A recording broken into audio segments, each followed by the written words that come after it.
യാക്കോബിൻ്റെ ലേഖനം ക്രിസ്തീയ ജീവിതം എങ്ങനെയായിരിക്കണം എന്നുള്ളതിനെക്കുറിച്ച് വളരെ വ്യക്തമായിട്ടുള്ള ഒരറിവ് നൽകുന്ന വചനമാണ്. ഹല്ലേലൂയ. പലപ്പോഴും യേശുക്രിസ്തുവിലുള്ള വിശ്വാസം നമ്മുടെ ജീവിതത്തിൽ കടന്നു വന്ന് നമ്മൾ പുറമേ ഉള്ള കുറേ ആചാരങ്ങളും ചട്ടങ്ങളും ഒക്കെയായി നമ്മൾ മുന്നോട്ട് പോകുന്നു. എന്നാൽ പലപ്പോഴും നമ്മുടെ ഉള്ളിൽ വരേണ്ട മാറ്റത്തെക്കുറിച്ച് നമ്മൾ അത്രത്തോളം നമ്മൾ തിങ്ക് ചെയ്യാറില്ല. എന്നാൽ ദൈവത്തിലുള്ള വിശ്വാസം, കർത്താവിലുള്ള വിശ്വാസം നമ്മളെ വ്യത്യസ്തരാക്കുന്നതാണ്. ആ വിശ്വാസം ജീവനുള്ളതായതുകൊണ്ട് ജീവനുള്ള പ്രവൃത്തി അതിൽ നമ്മുടെ ജീവിതത്തിൽ വെളിപ്പെട്ടു വരുവാൻ തക്കോണം ഇടയായിത്തീരും. പലപ്പോഴും നമ്മളത് ശ്രദ്ധിക്കാറില്ല. ഇത് നമ്മുടെ വിശ്വാസത്തെ അളക്കുന്നതിനും, എന്ന് പറഞ്ഞാൽ യഥാർത്ഥത്തിൽ ജീവനുള്ളതാണോ ചൈതന്യമുള്ളതാണോ എന്ന് അളക്കുന്നതിനും ഇത് പ്രയോജനപ്പെടും എന്നുള്ളതിന് യാതൊരു സംശയമില്ല. ഈ 4-ാം അധ്യായത്തിലേക്ക് നമ്മൾ കടന്നു വരുമ്പോൾ യാക്കോബ് അപ്പോസ്തലൻ അവരോട് പറയുക, നിങ്ങളുടെ ഉള്ളിലുള്ള അല്ലെങ്കിൽ നിങ്ങളുടെ ഇടയിലുള്ള ശണ്ടയും കലഹവും ഒക്കെ എവിടെ നിന്നാണ്? ഇതൊക്കെ നിങ്ങളുടെ അവയവങ്ങളിൽ പോരാടുന്ന ഭോഗ ഇച്ഛയിൽ നിന്ന് അല്ലയോ എന്ന് ചോദിക്കുക. എന്നിട്ട് അവരോട് പറയാം, നിങ്ങൾ ഒത്തിരി കാര്യങ്ങൾ ആഗ്രഹിക്കുന്നുണ്ട്, പക്ഷെ നിങ്ങൾക്ക് ലഭിക്കുന്നില്ല. നിങ്ങൾ വല്ലാത്ത രീതിയിൽ ഫ്രസ്ട്രേറ്റഡായി ആക്ട് ചെയ്യുന്നുണ്ട്, എന്നിട്ടും നിങ്ങൾക്കത് ലഭിക്കുന്നില്ല. നിങ്ങൾ ചോദിക്കുന്നുണ്ട്, ദൈവത്തോട് ചോദിക്കുന്നുണ്ട്, ആ കാര്യങ്ങൾക്കൊന്നും ഒരു മറുപടിയില്ല. അപ്പം ഇതിൻ്റെ എല്ലാം കാരണം എന്താണെന്ന് ചോദിച്ചാൽ, ഒന്നാമത്തെ കാര്യം, നിങ്ങളുടെ ഇഷ്ടങ്ങൾക്കും പ്ലഷേഴ്സിനുമൊക്കെ നിങ്ങൾ അത് ഉപയോഗിക്കേണ്ടതിന് വേണ്ടി ചോദിക്കുന്നു, അതുകൊണ്ട് തന്നെ നിങ്ങൾക്ക് ലഭിക്കുന്നില്ല. എന്ന് പറഞ്ഞാൽ ലോക സ്നേഹവും ജഡത്തോടുള്ള അല്ലെങ്കിൽ ജഡത്തിലുള്ള ആക്ഷനും അവരുടെ ജീവിതത്തിൽ അധികമുണ്ട്. ഇത് കഴിഞ്ഞ ക്ലാസ്സിൽ നമുക്ക് പഠിക്കുവാൻ തക്കോണം ദൈവം ഇടയാക്കി. അതുകൊണ്ട് നമ്മളോട് പറയുന്ന ഒരു കാര്യം എന്താണെന്ന് ചോദിച്ചാൽ, നമ്മൾ താഴ്മയുള്ളവരാണെങ്കിൽ ദൈവം കൃപ നൽകുന്നു. അപ്പോൾ നമ്മുടെ ഹൃദയത്തിൽ സ്വാഭാവികമായിട്ടും ഉണ്ടാകുന്നൊരു ചിന്തയാണ്, ഞാൻ താഴ്മയുള്ളവനല്ലേ? നമ്മുടെ ഹൃദയത്തിനകത്ത് അങ്ങനെ തോന്നും, ഞാൻ വലിയ കുഴപ്പക്കാരനൊന്നും അല്ലല്ലോ. 7-ാമത്തെ വാക്യത്തിൽ യാക്കോബ് അപ്പോസ്തലൻ പറയുക, ആകയാൽ നിങ്ങൾ ദൈവത്തിന് കീഴടങ്ങുവിൻ. അപ്പം ദൈവത്തിന് കീഴടങ്ങുക എന്ന് പറഞ്ഞേക്കുന്ന ഒരു കാര്യം, നമ്മുടെ ജഡത്തിലെ ഇഷ്ടങ്ങൾ ഒത്തിരി ഉണ്ട് നമുക്ക്. ഉദാഹരണം പറഞ്ഞാൽ, എനിക്ക് ഇന്ന കാര്യം സാധിക്കണം, നമ്മൾ ദൈവത്തോട് ചോദിക്കുക, നമ്മൾ അതിൽ നിന്ന് അപ്പുറത്തോട്ടോ ഇപ്പുറത്തോട്ടോ മാറുന്നില്ല. ദൈവത്തിനൊരു 100 ways ഉണ്ടൊരു കാര്യം ചെയ്യുവാൻ, may be A million ways to do things. But often we just say that, God, this is what I desire, this is where I wanted to go, and this is the way that you should answer. എന്നിട്ട് നമ്മൾ ശാഠ്യം പിടിക്കുക. നമ്മുടെ ഹൃദയത്തിനകത്ത് ആ ശാഠ്യമുണ്ട്. നമ്മുടെ ഹൃദയത്തിനകത്ത് നമ്മൾ പിടിച്ച അതേ വഴി തന്നെ പോകണമെന്നുള്ള ആഗ്രഹമുണ്ട്. അത് യഥാർത്ഥത്തിൽ ഒരു സ്റ്റബേൺ മനസ്സിനെ കാണിക്കുന്ന ഒരു കാര്യമാണ്. അപ്പോൾ ഒരു ദൈവവൈദ്യൻ്റെ ജീവിതത്തിൽ ഉണ്ടാകേണ്ട കാര്യം എന്താണെന്ന് ചോദിച്ചാൽ, അവൻ ദൈവത്തിന് കീഴടങ്ങുകയാണ്. Lord, what I matter is what is important to U.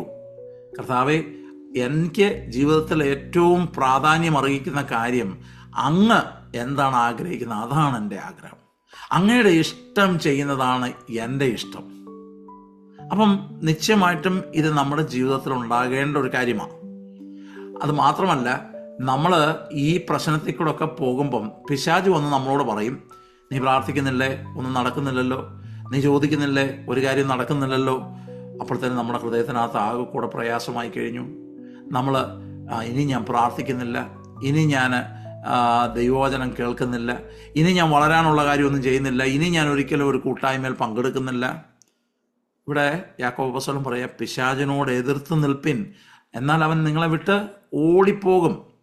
അപ്പം നമ്മുടെ ജീവിതത്തിൽ ദൈവത്തിൻ്റെ ഫേവർ വേണമെന്നുണ്ടെങ്കിൽ നമ്മൾ ചെയ്യേണ്ട ചില കാര്യങ്ങളുണ്ട്. ഒന്നാമത്തെ കാര്യം എന്താണെന്ന് ചോദിച്ചാൽ, ഇവിടെ നമ്മൾ കാണുന്നു, നമ്മൾ കർത്താവിന് കീഴടങ്ങണം. ഓരോ ദിവസവും ആത്മീയമായ രീതിയിൽ നമ്മൾ വർദ്ധിച്ചു വരുമ്പം നമ്മളിൽ ഉണ്ടാകേണ്ട ആഗ്രഹം എന്താണെന്ന് ചോദിച്ചാൽ, കർത്താവേ, അങ്ങയുടെ ഇഷ്ടം. നമ്മൾ ക്രിസ്തീയ ജീവിതത്തിൽ നമ്മൾ നോക്കിയാൽ, ഒരു ശിശു വളർന്നു വന്ന് അത് വളർന്ന് ഒരു അഡൾട്ടായി തീരുന്ന അതേ പ്രോസസ്സ് തന്നെയാണ്. നമ്മൾ കുഞ്ഞുങ്ങളായിരിക്കുന്ന സമയത്ത് നമുക്കെല്ലാവർക്കും അറിയാം, നിങ്ങൾക്ക് കുഞ്ഞുങ്ങളുണ്ടെങ്കിൽ നിങ്ങൾക്കറിയാം, ഒരു കാര്യം വേണമെന്ന് വിചാരിച്ചാൽ അവരത് കിട്ടിയേ അടങ്ങും. അവരതിനു വേണ്ടി പ്രയത്നിക്കുകയും കരയുകയും ബഹളം വയ്ക്കുകയും ടാൻട്രംസ് ഒക്കെ കാണിക്കുകയും ഒക്കെ ചെയ്യുന്നുണ്ട്. കാരണം അവരുടെ സ്വാർത്ഥ മനസ്സ് അത്രയ്ക്ക് വലുതാണ്. It's all about them. It's all about them. നമ്മളും പലപ്പോഴും ക്രിസ്തീയ ജീവിതത്തിൽ ആ ഒരു ശൈശവ രീതിയുണ്ട്. എന്ന് പറഞ്ഞു കഴിഞ്ഞാൽ it is all about me, it is all about my wealth, it is all about my well being, it is all about my family. I don't care what is going to happen to other people. I don't care what other people think about. I don't care whether other people are doing well. All it matters is what just what I need. എനിക്ക് പ്രാധാന്യം അർഹിക്കുന്ന കാര്യങ്ങളാണ് ഏറ്റവും പ്രാധാന്യമുള്ളത്. മറ്റുള്ളവരുടെ ജീവിതത്തിൽ എന്തോ ആയിക്കൊള്ളട്ടെ, അതെനിക്ക് വിഷയമുള്ള കാര്യമല്ല. എൻ്റെ ജോലി, എൻ്റെ കുടുംബം, എൻ്റേതായിട്ടുള്ള ആരോഗ്യം, എൻ്റെ കാര്യങ്ങൾ, സ്വാർത്ഥമായിട്ടുള്ളൊരു കാര്യം. ഇത് കിട്ടിയില്ലെങ്കിൽ നമ്മൾ ആ കൂടെ പ്രശ്നമുള്ള ആളുകളായിട്ട് തീരുന്നു. ഇത് കിട്ടിയില്ലെങ്കിൽ നമുക്ക് ദേഷ്യം വരുന്നു. ഇത് കിട്ടിയില്ലെങ്കിൽ നമ്മൾ ഫ്രസ്ട്രേറ്റഡ് ആകുന്നു. ഇത് തന്നെയാണ് കുഞ്ഞുങ്ങളും ചെയ്യുന്നത്. അപ്പം അതൊരു ശൈശവ പ്രകൃതമാണ് എന്ന് നമുക്ക് വേണമെങ്കിൽ പറയാൻ പറ്റും. എന്നാൽ കുറച്ചുകൂടെ നമ്മൾ വലുതായി കഴിയുമ്പം നമ്മൾ കുറച്ചും കൂടെ വിശാലമായി തിങ്ക് ചെയ്യാൻ തുടങ്ങും. എല്ലാം ഞാനല്ല, അല്ലെങ്കിൽ എല്ലാത്തിൻ്റെയും സെൻറ്റർ ഞാനല്ല എന്ന് നമ്മൾ അങ്ങോട്ട് പോകുന്തോറും മനസ്സിലാവും. പ്രായം കൂടി വരുന്തോറും നമുക്ക് ആ കാര്യം വ്യക്തമായിട്ട് വരും. It is not about me, I am nothing എന്നുള്ള ആ ഒരു ഫീല് നമ്മുടെ ഹൃദയത്തിനകത്ത് വരും. അപ്പം ഇത് ഉണ്ടാകുന്നിടം വരെ നമ്മുടെ ഹൃദയത്തിനകത്ത് നമ്മുടെ ആ വാശിയുണ്ട് ദൈവത്തോടുള്ള, എന്ന് പറഞ്ഞാൽ എനിക്കിത് സാധിച്ചേ പറ്റത്തുള്ളൂ. അപ്പം ദൈവികമായിട്ടുള്ള ഒരനുഗ്രഹം നമ്മുടെ ജീവിതത്തിൽ ഉണ്ടാകണമെന്നുണ്ടെങ്കിൽ, ഒരു ദൈവികമായിട്ടുള്ള ഫേവർ, കർത്താവിൻ്റെ ഫേവർ നമ്മുടെ ജീവിതത്തിൽ നിറഞ്ഞു നിൽക്കണമെന്നുണ്ടെങ്കിൽ ആദ്യം നമുക്കുണ്ടാകേണ്ട കാര്യം എന്താണെന്ന് ചോദിച്ചാൽ, നമ്മുടെ ഇങ്ങനെ സറണ്ടർ ചെയ്യാതിരിക്കുന്ന നമ്മുടെ മനസ്സിനെ ദൈവസന്നിധി സമർപ്പിക്കുക വേണ്ടേ. ഇവിടെ പറഞ്ഞിരിക്കുന്നത് നിങ്ങൾ ദൈവത്തിന് കീഴടങ്ങുവൻ. Completely lay everything at his feet. നമ്മൾ അങ്ങനെയുള്ള വാക്യങ്ങൾ അല്ലെങ്കിൽ വാക്കുകൾ പ്രസംഗത്തിൽ കേൾക്കാറുണ്ട്. Lay your life at his feet.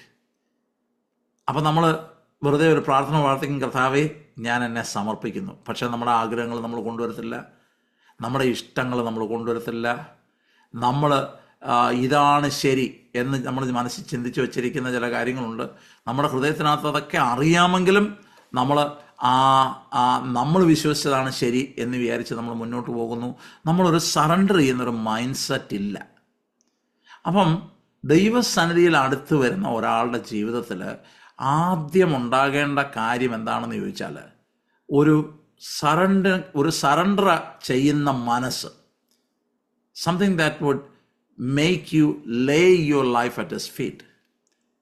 ദൈവം ഉപയോഗിച്ചിട്ടുള്ള ആളുകളെയൊക്കെ ഒന്ന് ശ്രദ്ധിച്ചു നോക്കിയേ. നമുക്കറിയാം, നമ്മുടെ കർത്താവ് തന്നെ സ്റ്റാർട്ട് ചെയ്തപ്പം, പിതാവേ അങ്ങയുടെ ഇഷ്ടം, എൻ്റെ ഇഷ്ടമല്ല, അങ്ങയുടെ ഇഷ്ടം നിറവേറണം. കർത്താവിനോട് ശിഷ്യന്മാർ വന്ന് പ്രാർത്ഥിക്കാൻ പഠിപ്പിക്കാൻ പറഞ്ഞു. അതിനകത്തും പറഞ്ഞു കൊടുത്തേക്കുന്ന കാര്യം എന്താണെന്ന് വെച്ചാൽ, അങ്ങയുടെ ഇഷ്ടം, not my will but your will. അപ്പോസ്തലന്മാരുടെ എല്ലാം ജീവിതത്തിൽ ആദ്യം ആ സ്ട്രഗിൾ ഉണ്ടായിരുന്നു. അവർക്ക് അവരുടേതായ കാര്യങ്ങളായിരുന്നു വലുത്. എന്നാൽ കുറച്ചങ്ങോട്ട് കഴിഞ്ഞപ്പം അവരുടെ ജീവിതത്തിൽ ആ ഒരു സറണ്ടേർഡ് മൈൻഡ് സെറ്റ് വരാൻ തുടങ്ങി. പൗലോസ് അപ്പോസ്തലൻ വിശ്വാസികളോട് പറയുന്നുണ്ടേ, നിങ്ങൾ അവൻ്റെ ഇഷ്ടം അതിൻ്റെ നിറവിൽ വരയണം. With all wisdom and understanding that you will be filled with the knowledge of his will. അവൻ്റെ ഇഷ്ടം, ഇത് ചെയ്യാൻ തയ്യാറാകണം. അപ്പം ഇതിലേക്ക് നമ്മൾ വരണം എല്ലാ കാര്യങ്ങളിലും. First thing. രണ്ടാമത്തെ കാര്യം, നമ്മൾ പിശാചിനോട് എതിർത്ത് നിൽക്കണം. കാരണം ഇതിന് ചെല്ലുമ്പം നമ്മുടെ ഇഷ്ടങ്ങളല്ലല്ലോ നടക്കുന്നത്. നമ്മൾ പെതുക്കെ പിതാവിൻ്റെ ഇഷ്ടം നമ്മൾ ഇഷ്ടപ്പെടാൻ തുടങ്ങുക.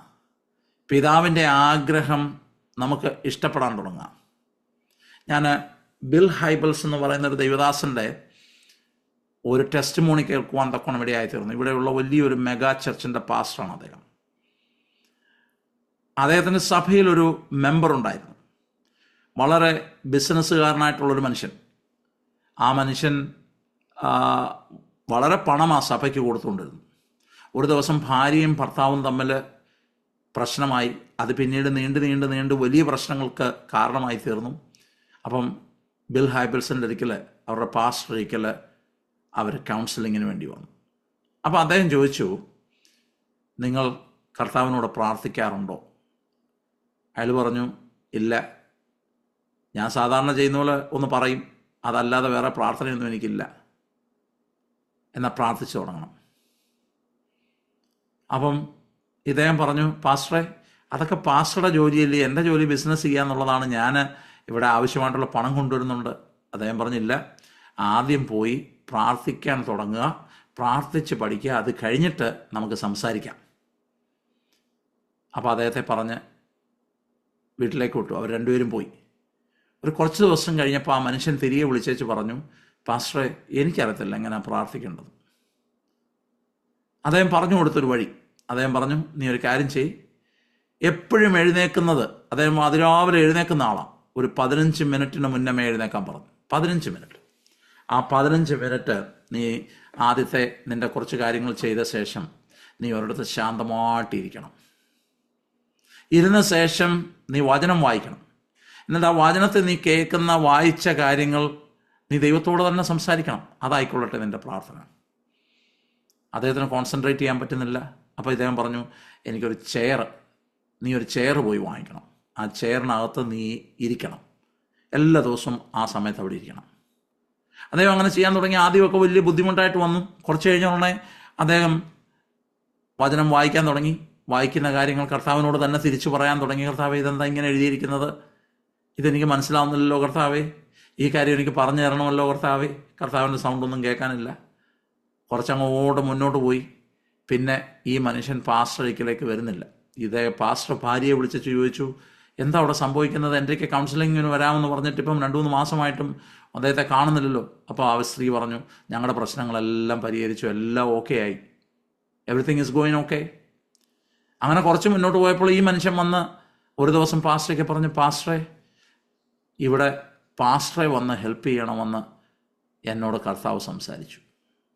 പാസ്റ്റർ പറഞ്ഞു, എനിക്ക് ഓൾറെഡി എൻ്റെ പേറോളെല്ലാം ഫുള്ളാണ്, എനിക്ക് അപ്പം ഞാൻ പറഞ്ഞു, എനിക്ക് വേണ്ട, എനിക്ക് പണമൊന്നും വേണ്ട, ഞാൻ അല്ലാതെ വന്ന് ചെയ്തോളാം. അപ്പം പാസ്റ്റർ പറഞ്ഞു, നിൻ്റെ ബിസിനസ് കുഴപ്പത്തിലാകത്തില്ലേ? അത് കുഴപ്പമില്ല, ദൈവം എന്നോട് പറഞ്ഞു. ഓക്കെ, പാസ്റ്ററോട് കുറച്ച് നാൾ വർക്ക് ചെയ്തു. അങ്ങനെ ഇരുന്നപ്പം അദ്ദേഹം വന്ന് പറഞ്ഞു, എന്നോട് ദൈവം സംസാരിച്ചു, എൻ്റെ ബിസിനസ് എല്ലാം വിറ്റേറ്റ് ആ പണമെല്ലാം കോളറാഡോയിൽ ഒരാൾ വർക്ക് ചെയ്യുന്നുണ്ട്, അവിടെ അങ്ങനെ ഒരു ദൈവദാസനോട് ഒറ്റയ്ക്ക് കിടന്ന് വർക്ക് ചെയ്യുന്നുണ്ട്, അദ്ദേഹത്തിന് കൊണ്ട് കൊടുക്കാൻ, അദ്ദേഹത്തോട് ചേർന്ന് പ്രവർത്തിക്കാൻ പറഞ്ഞു. പാസ്റ്റർക്ക് വലിയ സങ്കടമായ കാര്യം, പാസ്റ്ററുടെ വരുമാനം നിൽക്കുന്നൊരു കാര്യമാണ്. ഈ മനുഷ്യൻ അവിടേക്ക് പോയി. അവിടെ ഒരു ദൈവദാസൻ അവിടെ ഒരു പുതിയ പ്രവർത്തനം തുടങ്ങുന്നതിന് വേണ്ടി പ്രാർത്ഥിച്ചുകൊണ്ട് പണത്തിനൊക്കെ വേണ്ടി നോക്കിയിരിക്കുകയായിരുന്നു. ഇദ്ദേഹത്തെ കൂട്ടുകിട്ടി. അവിടെ വലിയ പ്രവർത്തനം ആരംഭിച്ചു. അനേക ആളുകൾ രക്ഷയിലേക്ക് വരാൻ തുടങ്ങി. അവിടെ വലിയൊരു ചർച്ചയായി. ആ ചർച്ചിനോട് ചേർന്ന് ഈ മനുഷ്യൻ പ്രവർത്തിക്കാൻ തുടങ്ങി. അങ്ങനെ കുറേ നാൾ കഴിഞ്ഞപ്പം അദ്ദേഹത്തിൻ്റെ ഒരു ഫോൺ കോള് ബിൽ ഹൈബിൾസിന് കിട്ടുന്നു. അദ്ദേഹത്തെ ക്യാൻസറായിട്ട് ഡയഗ്നോസ് ചെയ്തു, ഹോസ്പിറ്റൽ ട്രീറ്റ്മെൻറ്റിന് വേണ്ടി പോകണം. പാസ്റ്റർക്ക് ഭയങ്കര സങ്കടമായി. കുറച്ച് കഴിഞ്ഞപ്പോൾ കേൾക്കുന്ന വാർത്ത ക്യാൻസർ കൂടുതലായ ഹോസ്പിറ്റലാണ്. പാസ്റ്റർ അവിടെ ചെല്ലുന്നുള്ള നല്ല പുഞ്ചിരിയോടുകൂടി ആ മനുഷ്യൻ കട്ടിലിൽ കിടക്കുകയാണ്. അദ്ദേഹം പറഞ്ഞു, എനിക്കൊരാഗ്രഹമുണ്ട്, പാസ്റ്റർ അത് സാധിച്ചു തരുമോ? എന്താണെന്ന് ചോദിച്ചു. എൻ്റെ ആ ചെയർ അത് എൻ്റെ വീട്ടിൽ നിന്ന് ഇവിടെ കൊണ്ടുവന്നിടാൻ ഹോസ്പിറ്റൽ അതോറിറ്റീസിൻ്റെയൊക്കെ സംസാരിക്കാമോ? അദ്ദേഹം ആ ചെയർ അവിടെ കൊണ്ടുവന്നിട്ട് കൊടുത്തു. ആ ചെയറിൽ ഇരുന്ന് പ്രാർത്ഥിക്കുക, ദൈവത്തോട് സംസാരിക്കുക എന്നുള്ളത് അദ്ദേഹത്തിൻ്റെ വലിയ പാഷനായിട്ട് മാറി. അത് കുറച്ച് ദിവസം ലഭിക്കാതിരുന്നപ്പോഴത്തേനുള്ള സങ്കടമാണ് പറഞ്ഞത്. കുറച്ച് കഴിഞ്ഞ് തന്നെ അടുത്ത ന്യൂസ് കിട്ടി, താൻ വളരെ വളരെ ക്ഷീണിതനായിരിക്കുന്നു. അപ്പം പാസ്റ്റർ അവിടെ ചെന്നപ്പോൾ കണ്ണിൽ നിന്ന് കണ്ണുനീര് വരികയാണ്. എന്താണെന്ന് ചോദിച്ചപ്പോൾ പറഞ്ഞു, പാസ്റ്റർ, എനിക്ക് ആകെ ഒരു വിഷമേ ഉള്ളൂ, എനിക്ക് എന്നും ചെയ്യുന്നത് പോലെ ആ ചെയറിലിരുന്ന് എനിക്ക് പ്രാർത്ഥിക്കാൻ പറ്റുന്നില്ല. ദൈവത്തിന് അദ്ദേഹത്തെക്കുറിച്ചുള്ള ഉദ്ദേശം അതായിരുന്നു. ദൈവം സംസാരിച്ചറിനെ അതിന് മൊത്തത്തിൽ കീഴടങ്ങുവാൻ ആ മനുഷ്യന് സാധിച്ചു. അദ്ദേഹത്തിൻ്റെ ഫ്യൂണറൽ സർവീസിൽ നിന്നുകൊണ്ടാണ് ബിൽ ഹൈബിൾസ് ഈ ടെസ്റ്റിമോണി പറയുവാൻ തക്കോണമിടയായി തീർന്നത്. നമ്മൾ ദൈവത്തോട് അടുത്ത് വരണം. ദൈവമായിട്ടുള്ള ആ ഒരു അടുപ്പമുണ്ടാകണം. അപ്പോൾ ഒരുപക്ഷെ നിങ്ങളിത് കേട്ടേ ചിന്തിക്കും, ഇനി അടുത്തെങ്ങാണം വന്നിട്ട് എന്നെ ഇതുപോലെ വേറെ കല്ല കാര്യത്തിൽ ദൈവം നമുക്ക് ചെയ്യുന്നത് നന്മയ്ക്കായിട്ടേ ചെയ്യത്തുള്ളൂ. ഓക്കെ, അപ്പം നമ്മൾ ഇതൊക്കെ വരുമ്പം നമ്മുടെ ഹൃദയത്തിൽ ഒരു റെസിസ്റ്റൻസ് ഉണ്ടാകും, പിശാച് ഓരോന്ന് കൊണ്ടുവരും. അപ്പോൾ അടുത്ത സ്റ്റെപ്പാണ് നമ്മൾ വായിച്ച് പഠിക്കുവാൻ തക്കോണം ഇടയായി തീർന്നത്. എന്താണ്? പിശാചിനോട് നിങ്ങൾ എതിർത്ത് നിൽക്കണം. പിശാചിനോട് നിങ്ങൾ എതിർത്ത് നിൽക്കണം, അന്നേരം അവൻ നിങ്ങളെ വിട്ട് ഓടിപ്പോകും. അടുത്ത കാര്യം പറഞ്ഞേക്കുക, 8-ാമത്തെ വാക്യം, ദൈവത്തോട് അടുത്ത് ചെല്ലുവൻ. യാക്കോബിൻ്റെ ലേഖനം 4-ാം അധ്യായം 8-ാമത്തെ വാക്യം, ദൈവത്തോട് അടുത്ത് ചെല്ലുവൻ, എന്നാൽ അവൻ നിങ്ങളോട് അടുത്ത് വരും. സോ നമ്മുടെ ഭാഗത്തുനിന്നുണ്ടാകേണ്ട ഒരു ഡിസയറാ, കർത്താവേ എനിക്ക് അങ്ങയോട് അടുത്ത് വരണം. ഇത് വേറെ ആർക്കും നമുക്ക് തരാൻ പറ്റത്തില്ല. മറ്റുള്ളവർക്ക് അപ്പുറം ഇപ്പുറമൊക്കെ നിന്ന് പറയാൻ പറ്റും, അത്രയേ ഉള്ളൂ. പക്ഷെ നമ്മുടെ ഹൃദയത്തിൽ തോന്നേണ്ട ഒരു കാര്യമാണ്, എനിക്ക് ദൈവത്തോട് അടുത്ത് വരണം. നമ്മൾ എത്രയും അടുത്ത് വരുന്നോ അത്രത്തോളം നമ്മളോട് അടുത്ത് വരുന്നവനാ ദൈവം. ഇത് നമ്മൾ മനസ്സിലാക്കണം. നമ്മളാണ് ആദ്യത്തെ സ്റ്റെപ്പ് വയ്ക്കുന്നത്. ഓൾറെഡി കർത്താവ് നമുക്ക് വേണ്ടി ക്രൂശിൽ യാഗമായി നമ്മളെ സ്നേഹിച്ച് ഇവിടെ കടന്നു വന്നു. പക്ഷേ നമ്മുടെ ഹൃദയത്തിനകത്ത് ആ ആഗ്രഹം വരിക, എനിക്ക് ദൈവത്തോട് അടുക്കണം. അപ്പോൾ ദൈവം നമ്മളോട് അടുത്ത് വരും. ഇനി അടുത്തൊരു കാര്യം കൂടെ അവിടെ പറഞ്ഞിട്ടുണ്ട്, പാപികളെ കൈകളെ വെടിപ്പാക്കുവിൻ.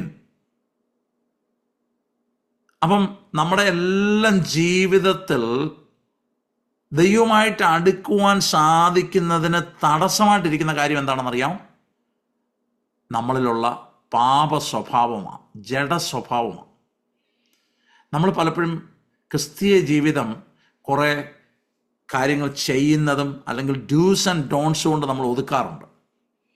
ക്രിസ്തീയ ജീവിതം എന്ന് പറഞ്ഞാൽ ഒരിക്കലും ഡ്യൂസും ഡോൺസും അല്ല. നമ്മളെ എന്തെങ്കിലുമൊക്കെ രീതി ബുദ്ധിമുട്ടിപ്പിച്ച് ചില കാര്യങ്ങളൊക്കെ നമ്മളെ നിർബന്ധിച്ച് ചെയ്യിപ്പിച്ച്, ഇത് കഴിക്കരുത്, ഇത് തുടരുത്, ഇത് അങ്ങനെ ചെയ്യരുത്, ഇതിങ്ങനെ ചെയ്യരുത് എന്നൊക്കെ പറഞ്ഞ് ബുദ്ധിമുട്ടിപ്പിക്കുന്ന ഒരു കാര്യമല്ലിത്. നിങ്ങൾ മനസ്സിലാക്കേണ്ട ഒരു കാര്യം എന്താണെന്ന് ചോദിച്ചാൽ, നമ്മുടെ സ്വർഗസ്ഥനായ പിതാവ് അവൻ വിശുദ്ധനാകുന്നു, പരിശുദ്ധനാകുന്നു. ദൂതന്മാർ ആരാധിക്കുമ്പോൾ പരിശുദ്ധൻ പരിശുദ്ധൻ പരിശുദ്ധൻ എന്ന് പറഞ്ഞ് നിർത്താതെ അവർ ദൈവത്തെ ആരാധിക്കുക. ഈ പരിശുദ്ധിയുള്ള വിശുദ്ധിയുള്ള ദൈവം നമ്മളോട് കൂടെ നടക്കാൻ ആഗ്രഹിക്കുന്നു, നമ്മളോട് അടുത്ത് സമ്പർക്കം പുലർത്താൻ ആഗ്രഹിക്കുന്നു, നമ്മളെ സ്നേഹിക്കാൻ, ഹല്ലേലൂയ, തൻ്റെ പുത്രനെ യാഗമാക്കി തീർത്ത ഇതേ ദൈവം നമ്മളോടൊപ്പം നടക്കാൻ ആഗ്രഹിക്കുന്നു, നമ്മുടെ കൂടെ നിൽക്കാൻ ആഗ്രഹിക്കുന്നു. പക്ഷേ അവൻ പരിശുദ്ധനായതുകൊണ്ട് നമ്മളിലുള്ള പാപ സ്വഭാവം നമുക്ക് അടുക്കാൻ പറ്റാത്ത രീതിയിലേക്ക് നമ്മളെ മാറ്റിക്കളയുന്നു. അപ്പം ഇത് നമ്മൾ മാറ്റേണ്ടത് ഏറ്റവും ആവശ്യമാണ്. ഈ ഡൂസും ഡോൺസും ഒക്കെ പല ആളുകളും ഇതൊക്കെ ചെയ്താൽ എനിക്ക് ദൈവത്തോട് അടുക്കാൻ പറ്റും, ഇതൊക്കെ ചെയ്താൽ ഞാൻ നോ ഒരിക്കലും അല്ല. കർത്താവിനോടുള്ള സ്നേഹം നമ്മുടെ ജീവിതത്തിൽ വരുമ്പം നമ്മുടെ ജീവിതത്തിൽ എൻ്റെ കർത്താവിന് എന്നോട് അസോസിയേറ്റ് ചെയ്യാൻ പറ്റാത്ത കാര്യങ്ങൾ നീക്കിക്കളയണം. അവരോട് പറയാ, പാപികളെ നിങ്ങളുടെ കൈകളെ വെടിപ്പാക്കുവിൻ, ഇരുമനസ്സുള്ളവരെ ഹൃദയങ്ങളെ ശുദ്ധീകരിപ്പിൻ. ഇരുമനസ്സുള്ളവൻ ദൈവത്തിൽ നിന്ന് ഒന്നും പ്രാപിക്കുന്നില്ലെന്ന് നമ്മൾ 1-ാമത്തെ അധ്യായത്തിൽ നിന്ന് പഠിക്കുവാൻ തക്കോണം ഇടയായി തീർന്നു. ചില ആളുകളുണ്ട്, ഒരു ആഗ്രഹവും ഹൃദയത്തിലേക്ക് വരും, പിന്നെ 2 ദിവസം കഴിയുമ്പോൾ നമ്മൾ ഹൃദയത്തിൽ ചിന്തിക്കും, അയ്യോ ഇതിനൊക്കെ പോയ മെനക്കേടാകുമോ, കുഴപ്പമാകുമോ എന്നുള്ള പേടി വന്നിച്ച് മാറിപ്പോകുന്ന ആൾക്കാരുണ്ട്. ഇടയ്ക്ക് ലോക സ്നേഹത്തിൻ്റെ പുറകെ പോകും, അല്ലാത്ത സമയത്ത് തിരിച്ചിങ്ങോട്ട് വരും. അങ്ങനെ ആയിരിക്കരുത്. നമ്മൾ ശുദ്ധീകരിക്കണം. നമ്മൾ ആ ഹൃദയത്തിൻ്റെ അവസ്ഥയ്ക്ക് ഒരു വ്യത്യാസം വരുത്തണം. 9-ാമത്തെ വാക്യം, സങ്കടപ്പെട്ട് ദുഃഖിച്ച് കരവിൻ, നിങ്ങളുടെ ചിരി ദുഃഖമായും സന്തോഷം വിഷാദമായും തീരട്ടെ. എന്താ അതിൻ്റെ അർത്ഥം എന്നറിയാമോ? നമ്മുടെ പാപ അവസ്ഥയെ ഓർത്ത് നമുക്കൊരു ദുഃഖം ഉണ്ടാകണം. നമ്മുടെ ഹൃദയത്തിനകത്ത് അയ്യോ ഞാൻ ഇതൊക്കെ ചെയ്യാൻ ആഗ്രഹിക്കുന്നു, എങ്കിലും എന്നിൽ പാപ സ്വഭാവമുണ്ട്. സ്നേഹിക്കേണ്ടവണ്ണം സ്നേഹിക്കാൻ എനിക്ക് പറ്റുന്നില്ല, എനിക്ക് കരുതേണ്ടവണ്ണം കരുതാൻ എനിക്ക് പറ്റുന്നില്ല, വിശുദ്ധിയിൽ വർദ്ധിച്ചു വരാൻ എനിക്ക് പറ്റുന്നില്ല, ഞാൻ അറിയാതെ എന്തെങ്കിലുമൊക്കെ മറ്റുള്ളവരെ കുറിച്ച് പറഞ്ഞു പോകുന്നു, എന്നിൽ കുഴപ്പങ്ങളുണ്ട്, ഞാൻ ഒരാളെ ജഡ്ജ് ചെയ്യുന്നു, ഞാൻ ഒരാളുടെ സ്നേഹത്തിൽ ഇടപെടുന്നില്ല.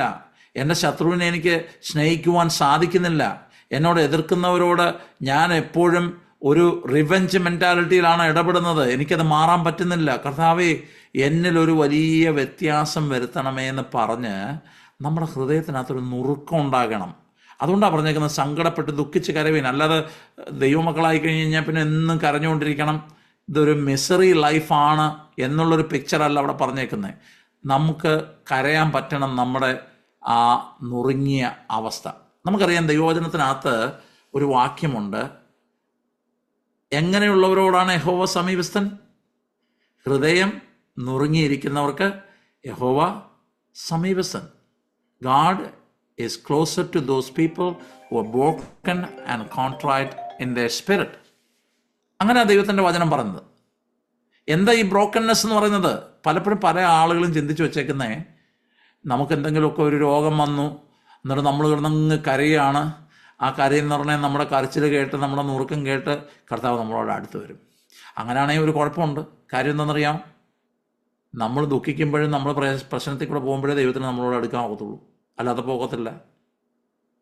നമ്മുടെ പണം നഷ്ടപ്പെടുമ്പോഴോ നമ്മുടെ ജോലി നഷ്ടപ്പെടുമ്പോഴോ ഒക്കെ ദൈവത്തിന് നമ്മളോട് അടുക്കാൻ ഒക്കത്തുള്ളൂ. അങ്ങനെ അല്ലാതെ പറഞ്ഞേക്കുന്നത്.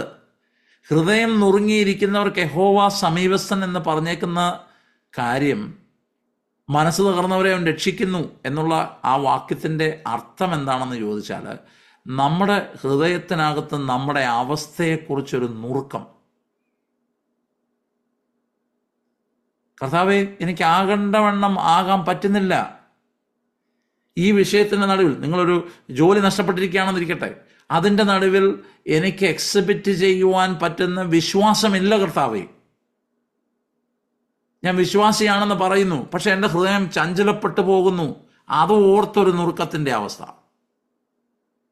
ആരെങ്കിലുമൊക്കെ ഒപ്പോസ് ചെയ്യുന്നവരെ ധൈര്യത്തോടെ നല്ല ചിരിയോടെ നമ്മുടെ വിശ്വാസത്തെക്കുറിച്ച് പറയാനുള്ള ആ ഒരു ഒരുക്കം കർത്താവേ എന്നിലില്ല. ഞാൻ ആരെങ്കിലും എന്തെങ്കിലുമൊക്കെ പറയുമ്പോൾ ഞാൻ ക്ഷീണിച്ചു പോകുന്നു കർത്താവേ. ആ നുറുക്കം. പേരൻ്റ് ചെയ്യുന്നൊരു മാതാവോ പിതാവോ ആ കുഞ്ഞിനെ നേർവഴിക്ക് കൊണ്ടുപോകാൻ എൻ്റെ ശ്രമത്തിലെല്ലാം ചെയ്യുന്ന കർത്താവേ, എങ്കിലും അവനോട് കാട്ടുവാനുള്ള സ്നേഹമോ അവനോട് കാട്ടുവാനുള്ള ക്ഷമയോ അവനോട് കാട്ടുവാനുള്ള ആ വാത്സല്യമോ എൻ്റെ ഉള്ളിലില്ല കർത്താവേ. നുറുക്കമോ, ഹൃദയത്തിനകത്ത് നുറുക്കമോ. ആ നുറുക്കം വരുന്നവരുടെ ദൈവം നമ്മളോട് അടുത്ത് വരും. ഹൃദയം നുറുങ്ങിയിരിക്കുമ്പോഴാണ് കർത്താവ് നമ്മുടെ അടുത്ത് വരുന്നത്. നമ്മുടെ വീക്ക്നെസ്സിൽ അല്ലെങ്കിൽ നമ്മുടെ കുറവ് വശങ്ങളിൽ, നമ്മുടെ കുറവിൽ, നമ്മുടെ ബലഹീനതകളിൽ ദൈവത്തിൻ്റെ ശക്തി വെളിപ്പെട്ട് വരും. കാര്യം എന്താണെന്നറിയാമോ? നമ്മൾ ആ കുറവ് സമ്മതിക്കുകയും ദൈവസന്നിധിയിൽ നമ്മൾ വളരെ സങ്കടപ്പെടുകയും ചെയ്യുന്നു. അത് ഏത് സിറ്റുവേഷനും ഉണ്ട്. ഹെൽത്തിൻ്റെ സിറ്റുവേഷൻ നമ്മൾ മോശമായിട്ടിരിക്കട്ടെ, വല്ലാത്ത ഡയഗ്നോസിസ് ഒക്കെ വന്ന് വലിയ പ്രശ്നത്തിലിരിക്കുക, അതിൻ്റെ ഇടയ്ക്ക് എൻ്റെ മുഖം മാടിപ്പോകുന്നു. കർത്താവേ, അങ്ങ് രോഗത്തിന് സൗഖ്യം നൽകുന്നവനാണെന്ന് വിശ്വസിക്കാൻ എനിക്ക് പറ്റുന്നില്ല കർത്താവേ. എൻ്റെ ഹൃദയത്തിൽ വിശ്വാസത്തിന് കുറവുണ്ട് കർത്താവേ. ആ കുറവ് കണ്ട് ഒരു നുറുക്കം നമ്മുടെ ഹൃദയത്തിനകത്ത് വരട്ടെ. നമ്മളതിൻ്റെ ഓപ്പോസിറ്റാണ് ചെയ്യുന്നത്. കർത്താവേ സൗഖ്യമാക്കണേ, സൗഖ്യമാക്കണേ, സൗഖ്യമാക്കണേ എന്ന് നമ്മളങ്ങ് പ്രാർത്ഥിക്കുക. എന്നാലും ഞാൻ ഇന്നാൾക്കൊക്കെ കുറേ നല്ല കാര്യങ്ങളൊക്കെ ചെയ്തായിരുന്നു, അതിൻ്റെ ബേസിസിൽ കർത്താവിനെ സൗഖ്യമാക്കും. നമ്മുടെ പ്രവൃത്തിയുടെ അടിസ്ഥാനത്തിൽ കർത്താവ് നമുക്ക് എന്തെങ്കിലുമൊക്കെ ചെയ്യും എന്ന് വിചാരിച്ച് നമ്മളിങ്ങനെ പ്രത്യാശയോടെ നോക്കിയിരിക്കുക. മറിച്ച് നമ്മൾ ആകേണ്ടവണ്ണം ആകാത്തതിലുള്ള ദുഃഖം നമ്മൾ ദൈവത്തോട് പറയുന്നില്ല. കർത്താവേ, കാര്യങ്ങൾ നടക്കാതെ വരുമ്പം ഞാൻ ഫ്രസ്ട്രേറ്റഡ് ആകുന്നു, ഞാൻ വല്ലാതെ ദേഷ്യപ്പെടുന്നു, എൻ്റെ കൺട്രോൾ മുഴുവൻ നഷ്ടപ്പെടുന്നു. കർത്താവേ, അങ്ങ് എനിക്ക് വേണ്ടി ഇതിനു വേണ്ടി യാഗമായതാ കർത്താവേ. എൻ്റെ ഉള്ളിൽ നുറുക്കമുണ്ട്. അപ്പോസ്തലനായ പൗലോസ് ഇതേ കാര്യം തന്നെ പറഞ്ഞിട്ടുണ്ട്. അദ്ദേഹം പറയാൻ, ഞാൻ നല്ലത് ചെയ്യുവാൻ ഇച്ഛിക്കുന്നു, പക്ഷെ ചെയ്തു വരുമ്പോൾ എല്ലാം ദോഷമായി പോവുകയാണ്. ഞാൻ ആകാത്തത് അല്ലെങ്കിൽ ഞാൻ ഹൃദയത്തിൽ ചിന്തിക്കാത്തതായിട്ട് വരുന്നു അതിൻ്റെ ഔട്ട്കം. എന്നിട്ട് അദ്ദേഹം പറയുക, അയ്യോ ഞാൻ അരിഷ്ട മനുഷ്യൻ, ഹൗ റച്ചഡ് ഐ ആം. നമ്മൾ പലപ്പോഴും നമ്മളിലുള്ള റച്ചഡ്നെസ്സിനെ കുറിച്ച് നമ്മൾ തിങ്ക് ചെയ്യുന്നില്ല. നമ്മളെല്ലാം തികഞ്ഞവരാണ്, എല്ലാ കാര്യവും ഓക്കെ ആണെന്ന് നമ്മൾ ചിന്തിക്കുക. നമുക്കറിയാം, യെശയ്യാ പ്രവാചകൻ താൻ പ്രവചനം തുടങ്ങുന്ന പറഞ്ഞാൽ എല്ലാ ആളുകളെയും നോക്കി വോ അൺടു യു, വോ അൺടു യു, നിങ്ങൾക്കയ്യോ കഷ്ടം, നിങ്ങൾക്കയ്യോ കഷ്ടം. ഇതൊക്കെ ഇങ്ങനെ പറഞ്ഞിരിക്കുമ്പം കർത്താവ് ഉയർന്നും പൊങ്ങിയതുമായ സിംഹാസനത്തിൽ ഇരിക്കുന്ന ഒരു ദർശനം താൻ കണ്ടു. അത് കണ്ടപ്പോഴത്തേനും തൻ്റെ ചിന്താഗതിക്ക് വ്യത്യാസം വന്നു. അദ്ദേഹം പറയുക, oh what a wretched man I am. I am a man with unclean lips. അശുദ്ധമായിട്ടുള്ള അതരങ്ങളുള്ളൊരു മനുഷ്യനാണ് ഞാൻ എന്ന് പറഞ്ഞാൽ, അതുവരെ നമ്മൾ പ്രവാചകനെ കുറിച്ച് ചിന്തിച്ചു വെച്ചിരുന്നത് നല്ല കാര്യം മാത്രം പറയുന്ന പുള്ളിയാണ്. പക്ഷേ ഈ പുള്ളിയുടെ വായിക്ക് കുഴപ്പമുണ്ടായിരുന്നു. അദ്ദേഹം പറയുക, എൻ്റെ അതരങ്ങൾ അശുദ്ധമാണ്. അപ്പം ദൈവം അദ്ദേഹത്തെ ക്ലെൻസ് ചെയ്തു. So this is something that we all need to have in our lives. സങ്കടപ്പെട്ട് ദുഃഖിച്ച് കരവിൻ, നിങ്ങളുടെ ചിരി ദുഃഖമായും സന്തോഷം വിഷാദമായും തീരട്ടെ. നമ്മുടെ ചിരിയും സന്തോഷവും ഒക്കെ സ്വാഭാവികമായിട്ട് നമുക്കുണ്ടാകുന്ന കാര്യമാണ്. പക്ഷെ അതിൻ്റെ എല്ലാം പുറകിൽ കർത്താവേ, എനിക്ക് ആകേണ്ടവണ്ണം ആകാൻ പറ്റുന്നില്ലല്ലോ എന്നുള്ളൊരു ഫീല് നമുക്കെല്ലാവർക്കും ഉണ്ടാകേണ്ടത് ഏറ്റവും അത്യാവശ്യമായിട്ടുള്ളൊരു കാര്യമാണ്. ഇത് ഏറ്റവും പാടായിട്ടുള്ളൊരു കാര്യമാണ്. അപ്പം ദൈവത്തിൽ നിന്നുള്ള ഫേവർ വേണമെങ്കിൽ ചെയ്യേണ്ട കാര്യങ്ങളാണ് ഈ പറഞ്ഞേക്കുന്നത്. ദൈവത്തിന് കീഴടങ്ങുന്നവരായിരിക്കണം, പിശാചിനോട് നമ്മൾ എതിർത്ത് നിൽക്കണം, നമ്മൾ അങ്ങോട്ട് സ്റ്റെപ്പ് എടുത്ത് അടുത്ത് ചെല്ലണം, നമ്മുടെ കൈകളെ നമ്മൾ വെടിപ്പാക്കണം. ദൈവസന്നിധിയിൽ സങ്കടപ്പെട്ട് നമ്മുടെ അവസ്ഥയെ ഓർത്ത് നമ്മൾ കരയണം. അതുപോലെ തന്നെ 10ാമത്തെ വാക്യം പറയുക, കർത്താവിൻ്റെ സന്നിധിയിൽ നിങ്ങൾ താഴുവിൻ, എന്നാൽ അവൻ നിങ്ങളെ ഉയർത്തും. കർത്താവിൻ്റെ സന്നിധിയിൽ താഴുവിൻ. Have a humble spirit. Humility is something that would allow us to get closer to God. ദൈവത്തോട് അടുത്ത് ചെല്ലാൻ ഏറ്റവും വേണ്ട ഒരു കാര്യം അതാണ്. ഞാൻ എന്തൊക്കെയോ ആണെന്ന് പറഞ്ഞ് നടക്കുന്ന ആളുകൾക്ക് ഒരിക്കലും ദൈവസന്നിധിയിലുള്ള അടുപ്പം ഉണ്ടാകത്തില്ല. അടുപ്പം എപ്പോഴാണ് വരുന്നതെന്നറിയോ? കർത്താവ്, ഈ കുഴപ്പം എന്നിലുണ്ട്. ഇത് ഒരു വട്ടം വരേണ്ട കാര്യമാണോ? അല്ലെന്നേ. നമ്മളൊക്കെ ചിന്തിച്ച് വെച്ചേക്കുന്ന ഒരു വട്ടത്തെ മാനസാന്തരക്കാരുമായി ചിന്തിച്ച് വെച്ചേക്കുന്നത്. നമ്മൾ ഒരു വട്ടമേ മാനസാന്തരപ്പെടാറുള്ളൂ. പിന്നെ നമ്മൾ ആകെ കൂടെ നമ്മൾ ചെയ്യുന്നൊരു കാര്യം, കർത്താവെ, ഞാൻ അറിഞ്ഞോ അറിയാതെയോ എന്തെങ്കിലുമൊക്കെ ചെയ്തിട്ടുണ്ടെങ്കിൽ എന്നോട് ക്ഷമിക്കണം. നമ്മളിതെല്ലാം കൂടെ കർത്താവിൻ്റെ സന്നിധിയിലോട്ട് നമ്മൾ കൊണ്ടുവന്ന് വെച്ച് കൊടുത്തേച്ച് അങ്ങ് വേണമെങ്കിൽ ക്ഷമിച്ചു, ഞാൻ എന്തെങ്കിലുമൊക്കെ അറിയാതെ ചെയ്തിട്ടുണ്ടെങ്കിൽ വിട്ടുകളാം. ആ ഒരു ആറ്റിറ്റ്യൂഡാണ് നമുക്കുള്ളത്. പക്ഷേ മറിച്ച് നമ്മുടെ കുറവ് വശങ്ങളെ കണ്ടു ഉണരുവാൻ, കർത്താവെ, എനിക്ക് ഈ കുഴപ്പമുണ്ട്, എന്നിൽ വിശ്വാസം ഇല്ല കർത്താവെ, എൻ്റെ വാ നേരെയാകുന്നില്ല കർത്താവെ, എൻ്റെ ആദരങ്ങൾക്ക് ശുദ്ധി വേണം കർത്താവെ, എൻ്റെ ഹൃദയത്തിൽ വല്ലാത്ത ചിന്തകളൊക്കെ കടന്നു വരുന്നത്, അത് സംശയത്തിൻ്റെ ചിന്തകൾ കടന്നു വരുന്നുണ്ട്, എൻ്റെ ഹൃദയത്തിനകത്ത് ഭയത്തിൻ്റെ ചിന്തകൾ കടന്നു വരുന്നുണ്ട്, എൻ്റെ ഹൃദയത്തിനകത്ത് അവിശ്വാസത്തിൻ്റെ ചിന്തകൾ കടന്നു വരുന്നുണ്ട്, എൻ്റെ ഹൃദയത്തിനകത്ത് വല്ലാത്ത ലസ്റ്റ്ഫുൾ ആയിട്ടുള്ള കാര്യങ്ങൾ വരുന്നുണ്ട്. കർത്താവെ, എന്നോട് അങ്ങ് ക്ഷമിക്കണം, എന്നെ അതിൽ നിന്ന് മാറ്റണം. ഇത് നമ്മൾ ഏറ്റുപറയേണ്ടത് ഏറ്റവും ആവശ്യമാണ്. അങ്ങനെ കർത്താവിൻ്റെ സന്നിധി നമ്മൾ താഴ്ത്തുന്ന ഉടനെ ദൈവം നമ്മളെ തക്ക സമയത്ത് ഉയർത്തും. ഈ അധ്യായത്തിൻ്റെ തുടക്കത്തിൽ ഇവർ കുറേ കാര്യങ്ങളൊക്കെ ആഗ്രഹിക്കുക, ഇവർ പ്രാർത്ഥിക്കുന്നുണ്ട്, അവർ ശണ്ട കൂടുന്നുണ്ട്, അവരുടെ കുഴപ്പമാണത് നിങ്ങൾക്ക് കിട്ടാത്തതെന്ന് പറയുക. പക്ഷെ ഈ വാക്യത്തിൽ പറയുക, നിങ്ങൾ ഈ പറഞ്ഞ കാര്യങ്ങളൊക്കെ ചെയ്തു നോക്ക്, ദൈവം നിങ്ങളെ തക്ക സമയത്ത് ഉയർത്തും. നിങ്ങളുടെ സമയമല്ല, കർത്താവിൻ്റെ സന്നിധി താഴ്ത്തുവിൻ, എന്നാൽ അവൻ നിങ്ങളെ ഉയർത്തും. He will lift you, he will exalt you. കാരണം ദൈവത്തിൻ്റെ സ്വഭാവം അതാ. തന്നോട് അടുത്ത് ചെല്ലുന്നവരോട് അടുത്ത് വരികയും തൻ്റെ സന്നിധി താഴ്ത്തുന്നവരെ ഉയർത്തുകയും ചെയ്യുന്ന ദൈവമാണ്. തന്നെ ഏറ്റുപറയുന്നവരുടെ ദൂതന്മാരുടെ മുമ്പിൽ ഏറ്റുപറയും എന്ന് പറഞ്ഞു കഴിഞ്ഞാൽ, ഇന്നാളെ ഒന്ന് നോക്കിയേ, അദ്ദേഹത്തെക്കുറിച്ച് എനിക്കിത് പറയാനുണ്ട് എന്ന് പറഞ്ഞ് ഇയ്യോബിനെ കുറിച്ച് പറഞ്ഞതുപോലെ ദൂതന്മാരുടെ മുമ്പിലും പറയുവാനുള്ള ആ ഒരു സന്തോഷം നമ്മുടെ ദൈവത്തിനുണ്ടാകും.